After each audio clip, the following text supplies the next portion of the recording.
Hello students, it's good to see you today. We're going to be talking about all about Task 3. The material used in this presentation comes from Scale, and it's about the edTPA which Scale created. We're going to be looking at Task 3, which is about analyzing student learning. So assessments inform instruction, and I think that's going to be like our goal for us to kind of get during this lesson, so let's hope we do. So I have on a lot of my videos something like 2,000 to 3,000 views, yet I only have 265 followers as of today, and so it makes you wonder, what on earth? 2,000 views? Are 265 people viewing my videos 20 times, 10 times? I don't think so. So I think I've got instructors who are using my videos, and that's wonderful, and it's a high compliment.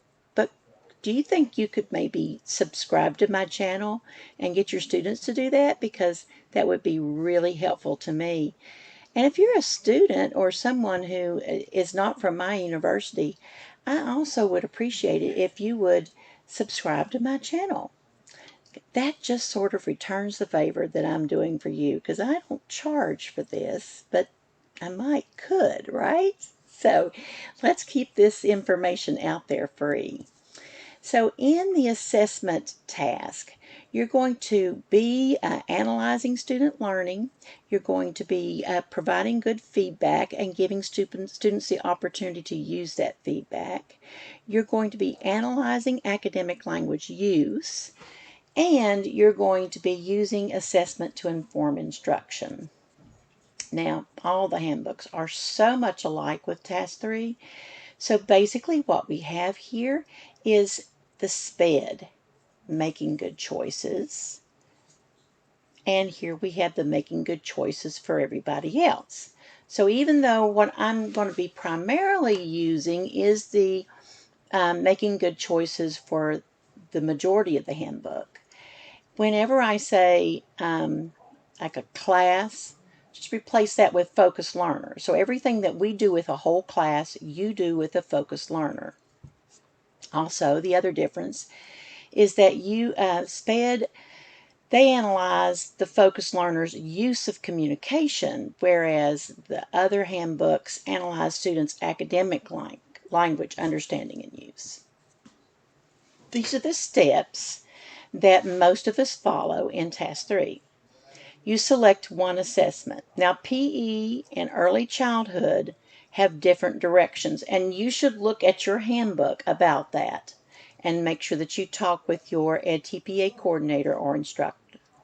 You're going to establish evaluation criteria, collect and analyze student work. You're going to select 3 work samples, document the feedback. You're going to plan for students' understanding and use of feedback, provide evidence of academic language use, respond to all the commentary prompts, and attach the assessment in the commentary, and voila, you are finished. So, the first step is to select a formal assessment. It's important that it's formal. That doesn't have to be summative. It can be formative. So, you're looking for one assessment that has been given to the whole class. It should reflect an individual's work, so it can't be like group work assignments or a group project. It can't be pairs or anything like that. You shouldn't use self-assessments or peer assessments. Those are not also appropriate. After you have given that assessment, you're going to be selecting your student work samples. You'll also need to submit checklists and rubrics, and we're going to talk about all that. Now, a little note here for early childhood. Make sure that you refer to your handbook to verify the multiple sources of evidence required for your assessment Task 3. PE must submit a video work sample and 1 to 2 written work samples. And That's so that they can be assessed with all three learning domains. So you want to always be looking at your own handbook. So again, your one assessment that you're going to choose for most of us is that it must align with your central focus. It must have one or more stated learning objectives. It has to align with that. It really, it, it can't be informal, because if it were informal, you wouldn't be collecting data.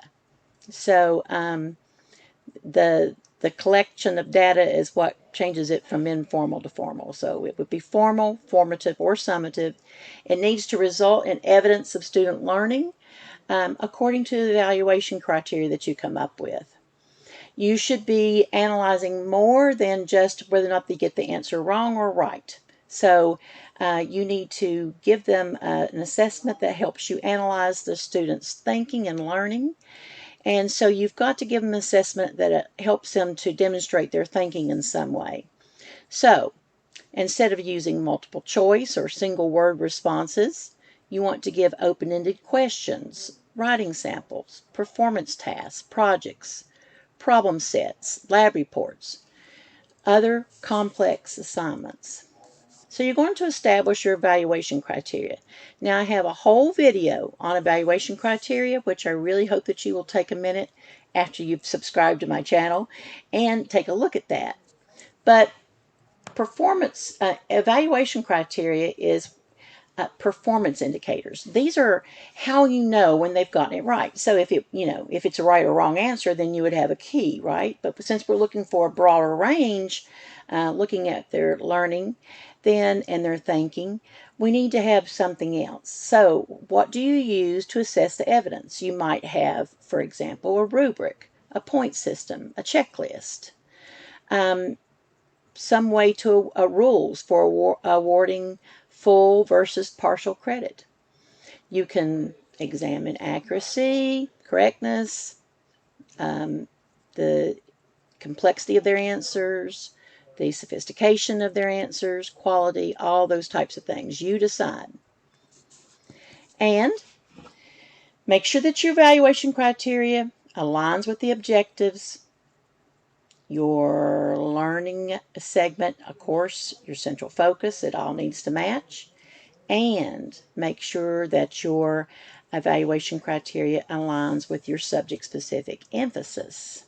That's really important. The subject-specific emphasis is crucially important to Task 3, and the evaluation criteria is probably the most important thing that you do in order to perform well on Task 3. So, if you don't know what your SSE are, I have another video on subject-specific emphasis, and you should look at that after you've subscribed to my channel. And you can find those, and that's what those bulleted things are that you see, like in Rubric 1, Rubric 5, and here it is in Rubric 15. So in order to anybody to ever move above a level 3 on this Rubric 15, you've got to be thinking about the subject-specific emphasis. Everybody has a different one. This one belongs to science, secondary science. So take a second, go to your handbook, look at Rubric 15, and locate your subject-specific emphasis, which I usually call SSE. Now here's some evaluation criteria. These are created by some of my students in the past, and they did a great job.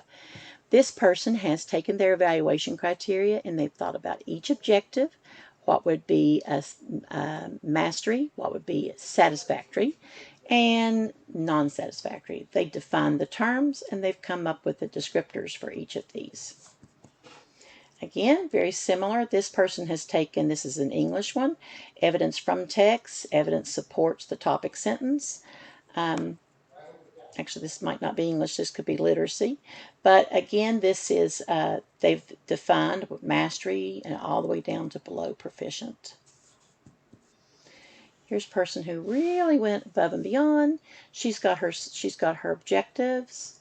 She's got for each part of the test that she gave, the answer, the criteria, the objective it aligns with.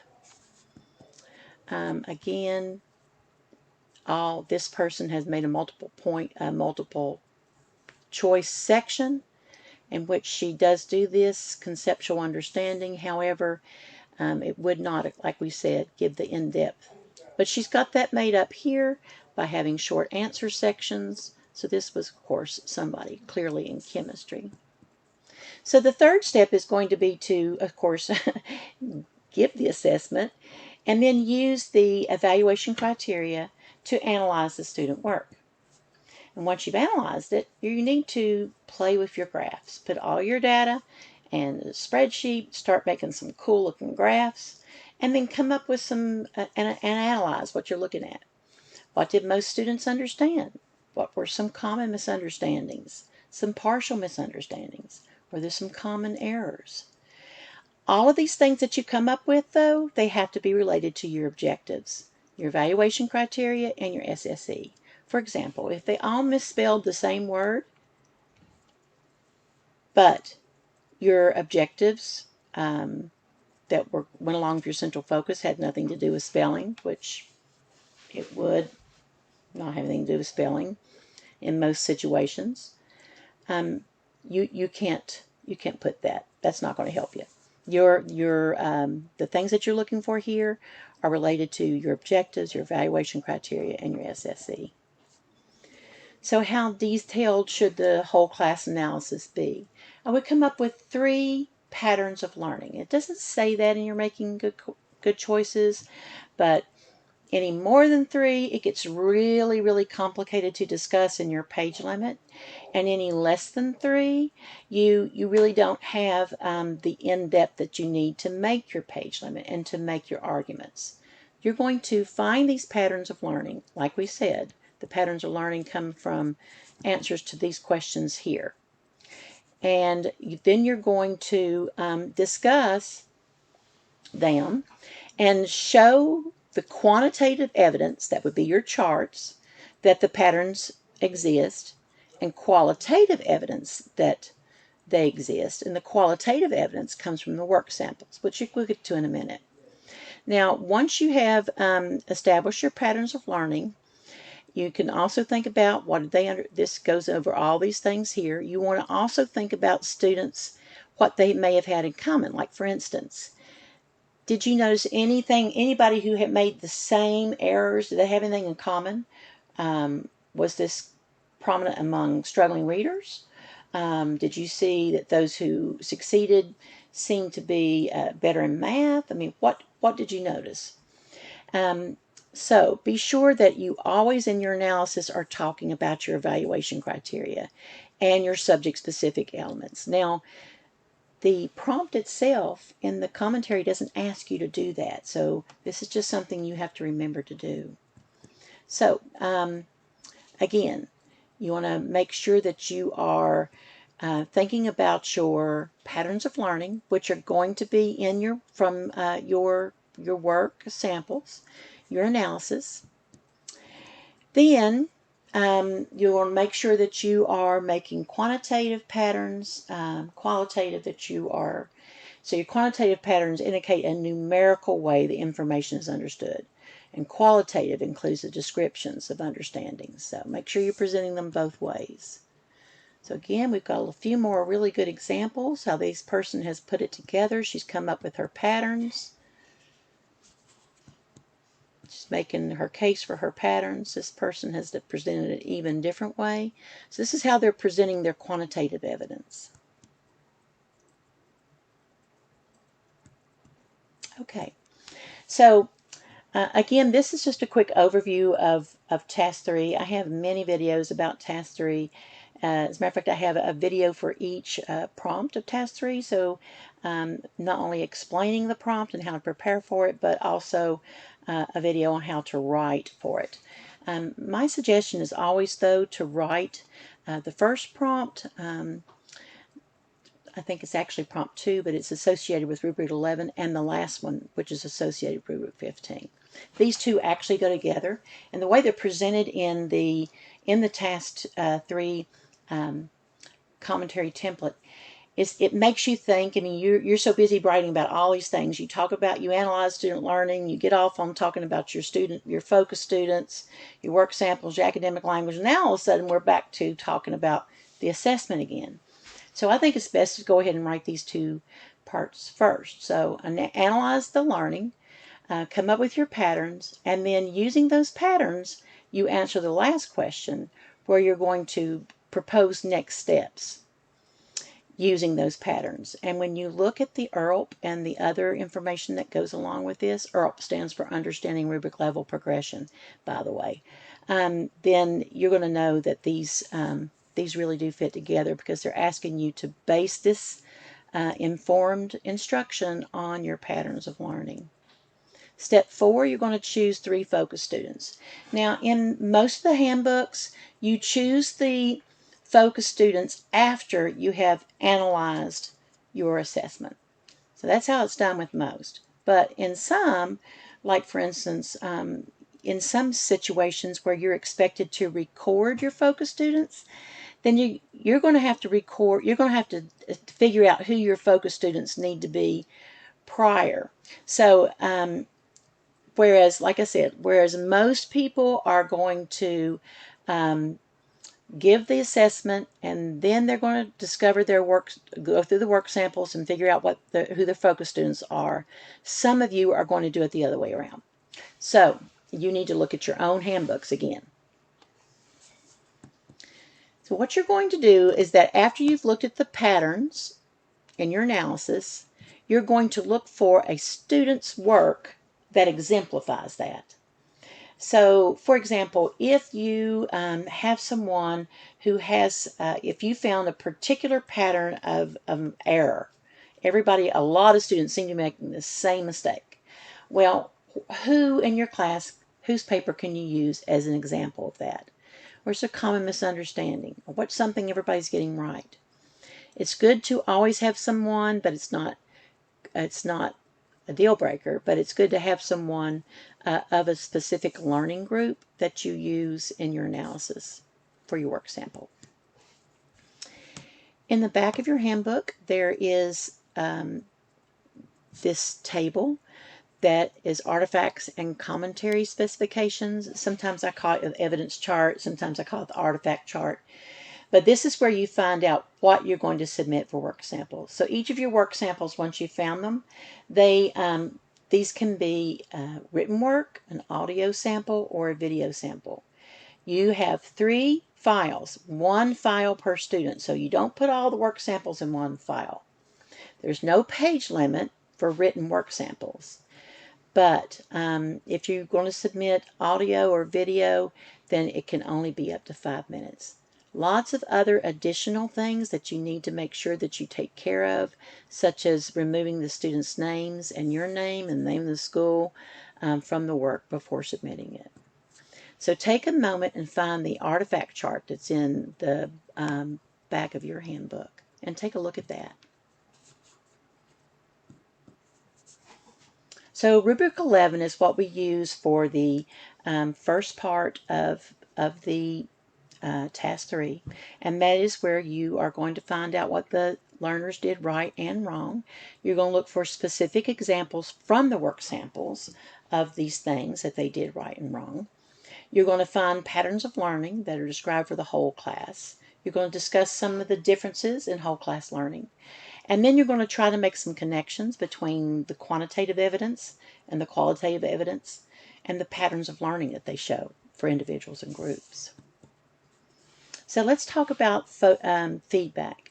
So in the next 2 rubrics, Rubric 12 and 13, Rubric 12 is a rubric that evaluates how well you give feedback to your students. And Rubric 13 gives an evaluation of how well you support students or how well you plan to support students in using their feedback. So one of the things I found out from teaching long ago is that grading papers was not only a pain but useless unless I had students go back and use the feedback that I gave them. The learning didn't happen, just they stopped with the grade.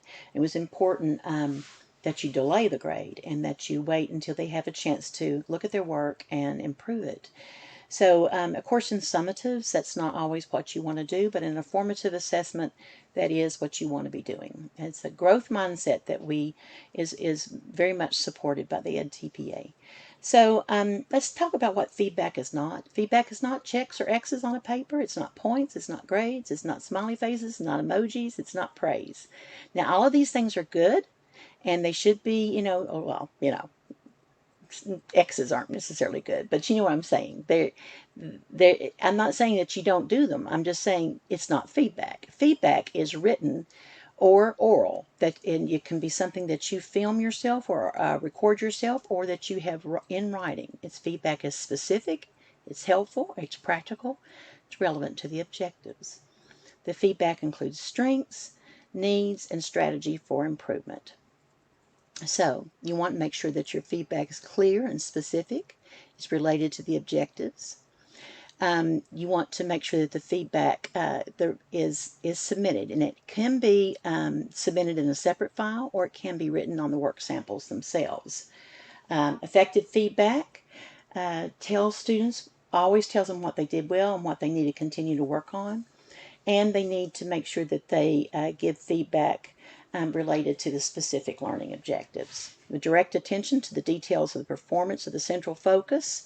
So that's really important. So you want to make sure that you're always talking about the central focus, talking about the learning objectives. If the learning objective did not include spelling, you can certainly bring up spelling, but that's not what your feedback should be focused on.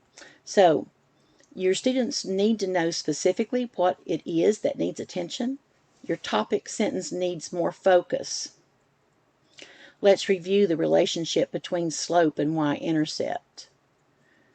So these are some ways of giving them some ideas of how to improve.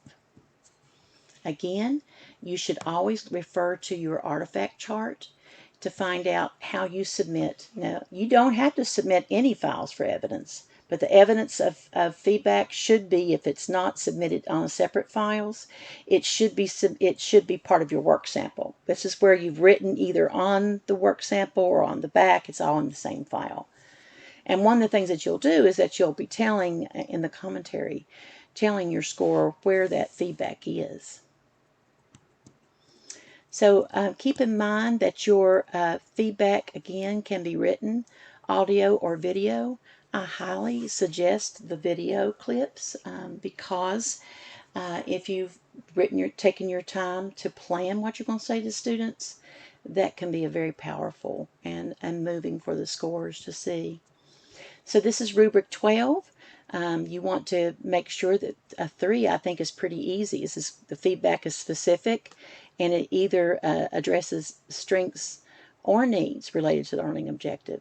Everybody should be able to get a 4, where your feedback is specific and addresses both strengths and needs. And then 5 is all of 4, and then also provides a strategy for individual learning, or it makes connections for the student to prior learning to help them improve. So, for my students, I'm always expecting a 5, and our scores have really grown in this area. One of the things you can do is that you can organize your feedback to make sure that you are giving students the correct type of feedback. So, for example, you could create a document that lists the objectives of the assessment and the evaluation criteria that you're using. And then in these little boxes, you would discuss the strengths based on these objectives and criteria, the needs, again, based on those, and give some strategies for improvement. Doing this will get you a 3 or a 4, or help you get a 3 or 4, and this a 5. So this is what we think of as a level 3 or 4 work, as long as you're making the connections well. Now that's what gets some people, is that they think just because they've written this, and they've not made the good connections with the objectives and the evaluation criteria. So again, here's that phenomenal student, and she's got evaluation criteria, and then she's used that to give feedback on her work samples. She's given feedback in writing. That's her little green there. Again, she's written in green.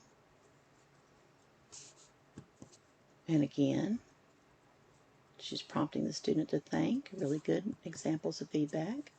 And here at the end, things you can do, and then just some encouragement and some strategies, what to focus on next. These are all very good examples. So the next is step 6, plan for understanding and use and feedback. So remember we talked a minute ago about growth mindset? One of the things that we have to realize is that in order for our students to improve, they have to have an opportunity to use our feedback. It's not like we can give them feedback and then a year later when they get this a different, harder assignment from a different instructor or teacher, they'll remember that feedback, right? It doesn't really work that way. So what you have to do is that you give them feedback and give them an immediate opportunity to use that feedback. So we know this. Research shows this, that the opportunity to apply feedback promotes learning. So you need to describe specific opportunities that your focus students are going to have to understand and use their feedback. So you need to write specific plans. Now, in this specific rubric, the rubric 13, and the prompt that you write, you describe the plans that you have for this specific feedback. You might not actually, you don't have to actually present evidence that you've done this, but you should write in detail about your plans. So be thinking about, would revision of the work sample, how do you support that? Because one of the things that we want to make sure that our students are thinking, I'm not good at this. Oh, no, no, no. We don't want them to think that. We want them to think, what am I missing? We don't want them to give up. We want them to try a different strategy. But you've got to give them support so that they don't get stuck in this traditional, very structured mindset. So, it must be implemented in your classroom. Students must use your feedback in order to improve, and instead of just stopping after giving the feedback, delay the grade. Give them a chance to use your feedback, and support the students using the feedback. Don't just say, here, fix this, and send it home with them. Give time to give them support. Real learning will occur when you do that. So it seems like it's very time consuming, but the truth of the matter is that it's working smarter. Okay, so this is going to be rubric 13. It's used for evaluating the part where you're going to be explaining how you're going to help the students understand feedback, and then how you're going to help the students use feedback, how you're going to implement support for them when they do it. Here's the difference between a level 4 and a level 5.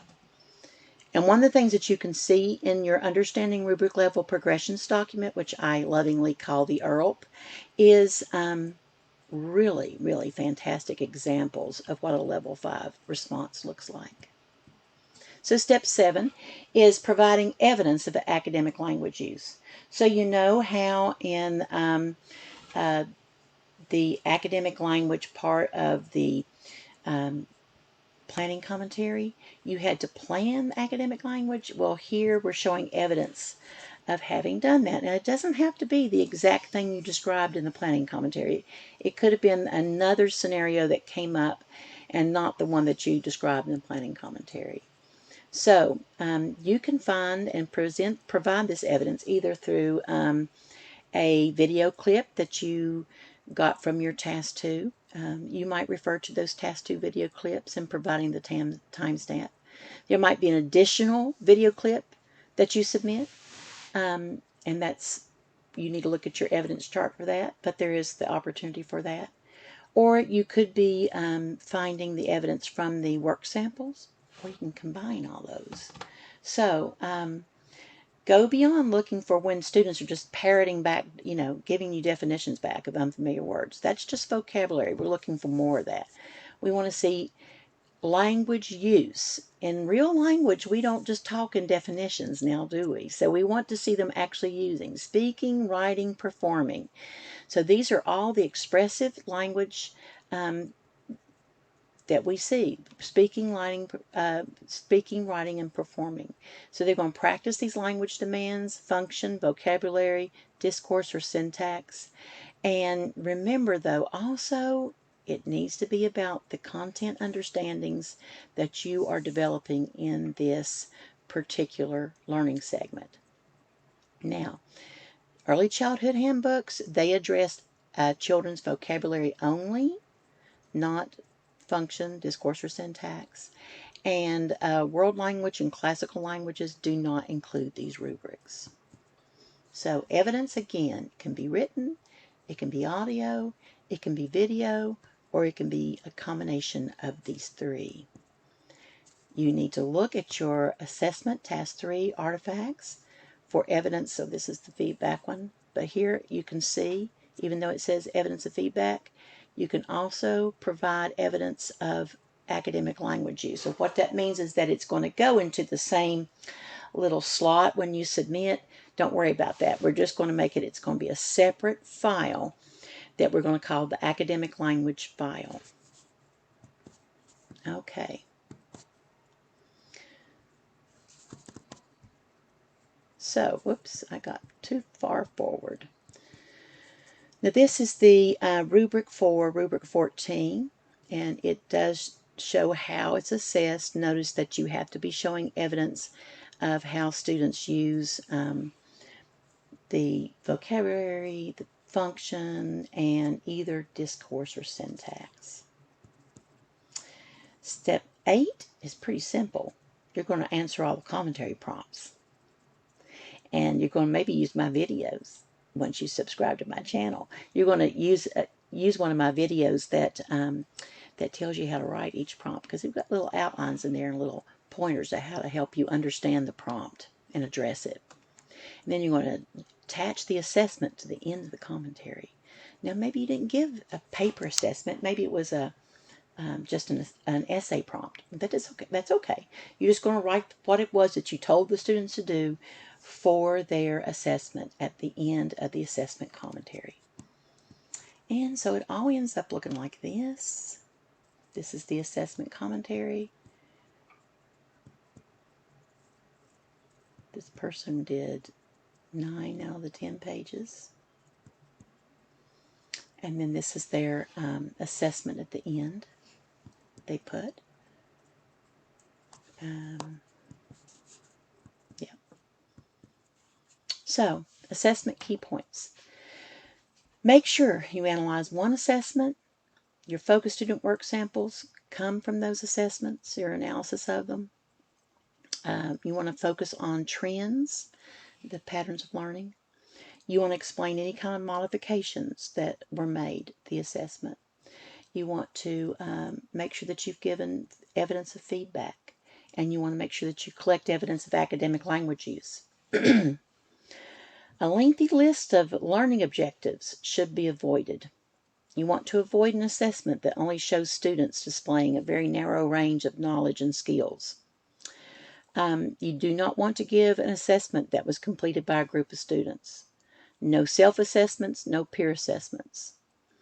Superficial analysis of learning, as in 90% of our students got question 1 right. That tells us nothing. So we don't want that. You want to make sure that your evaluation criteria, your learning objectives are all aligned. You want to make sure that your feedback is developmentally appropriate. So, for example, if your students can't read, don't give them written feedback. Your feedback needs to be recorded. Vague descriptions on how focused students will understand and apply the feedback. This should be a plan that you're submitting on how they're going to do this. So not vague. You want the plan of how you're going to do it to be so detailed that it sounds like you're ready to do it like today, right? So your analysis of your academic language use, it's not how well you use academic language. It should be how well your students use it. So avoid that. And make sure that you identify next steps that are based on your analysis. Now, again, if you're an instructor that uses my videos, I am so happy that you're here. But please encourage your students to follow and subscribe to my channel. And if you would do so as well, I'd appreciate it. Students who are unaffiliated with my university, again, I'm happy that you're here and I'm happy to help you. Please subscribe to my channel. I hope you have a great day.